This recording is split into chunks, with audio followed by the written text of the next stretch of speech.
Sir, justice for అభయ అంటూ జూడాసు దేశవ్యాప్తంగా 8వ రోజు తమ నిరసనను కొనసాగిస్తూ ఉన్నారు. మా జై స్వరాజ్య వరల్డ్ టీవీ కూడా కంటిన్యూస్ కవరేజ్ 8 days కాంచి ఇస్తా ఉంది, ఈవెన్ టుడే ఆల్సో. మరి పోలీసులు, కళాశాల ప్రిన్సిపాల్ తీరుపై కూడా సుప్రీంకోర్టు ఎంతో ఆగ్రహంగా ఉంది. ఆసుపత్రుల్లో భద్రతా లోపాలపై తీవ్ర ఆందోళన వ్యక్తం చేసిన అత్యున్నత న్యాయస్థానం జూడాలకు సపోర్టుగా నిలిచింది ఈరోజు. సో దీనిపై ఒక జూడాగా ఏమంటారు? ముందుగా జై స్వరాజ్య టీవీకి 8 రోజుల నుంచి మాకు ఇక్కడ కొనసాగుతుంది. ప్రతిరోజు మీరు ఇక్కడ రావడం, మా లైవ్ కవరేజ్ అందరికీ జనాలకి తెలిసేలా చేస్తున్నందుకు చాలా ధన్యవాదాలండి. నా పేరు గణేష్ చంద్ర, నేను ఆర్థోపెడిక్స్ ఫస్ట్ ఇయర్ పీజీ ఇక్కడ.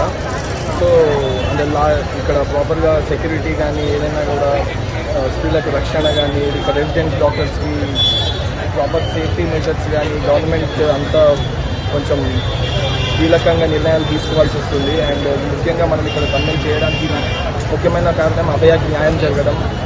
అక్కడ జరుగుతున్న నిన్న సుప్రీంకోర్టు డెసిషన్స్ అందరికీ security task force security provide చేస్తున్నాము అది అన్నారు. కాకపోతే మన మెయిన్ మోటో ఏంటంటే అక్కడ అభయకి వెస్ట్ బెంగాల్లో జరిగిన ఒక రేప్ అండ్ మర్డర్ కేసుని సూసైడ్ లాగా ఎవిడెన్సెస్ అన్ని తీసేయడానికి ప్రయత్నించారు. వాళ్ళందరికీ శిక్ష పడాలి. ఆ శిక్ష పడే వరకు సమ్మె కొనసాగుతుంది. ఇది మధ్యలో ఒక టాస్క్ ఫోర్స్ మీకు సెక్యూరిటీ ఇచ్చేస్తున్నాం, మీకు సీసీటీవీ ప్రొవైడ్ చేస్తున్నాము, ఇప్పటి నుంచి ఇలా ఉంటుంది అలా ఉంటుంది అని చెప్తే నమ్మే రోజులు పోయాయి. ఆల్రెడీ చాలాసార్లు ఇలా అన్నారు, కాకపోతే ఏ మార్పు ఉండదు. ఒకసారి టెంట్ ఇక్కడ నుంచి తీసేసిన తర్వాత మళ్ళీ ఎవరి పనిలో వాళ్ళు ఉంటారు. మేము మళ్ళీ ఇలా కూర్చోవడానికి కుదరదు. అండ్ ఈ హీట్ అనేది ఇలాగే కొనసాగిస్తాం, సమ్మె అనేది ఇలాగే కొనసాగుతుంది. ప్రాపర్ మెజర్స్ ఏవి తీసుకోనంత వరకు ఇక్కడ నుంచి కదిలేది లేదు. యూనిటీ రోజుకి జనాలు డాక్టర్స్ కూడా పెరుగుతున్నారు. ఎంబీబీఎస్ డాక్టర్స్, యూజీస్ వీళ్ళు కూడా వస్తున్నారు, ప్రతిరోజు జాయిన్ అవుతున్నారు. ప్రతి ఒక్కరికి తెలుస్తుంది, జనాల్లోకి వెళ్తుంది మెల్లమెల్లగా. సో ఇలాగే కంటిన్యూ అవుతుంది అయ్యే వరకు.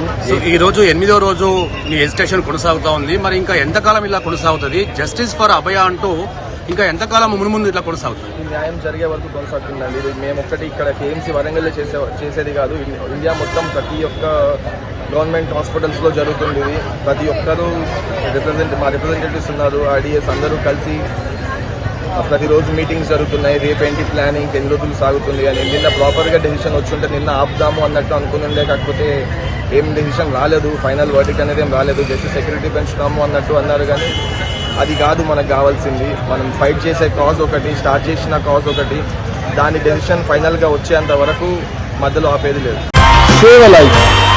Download Google app, Google for the new blood.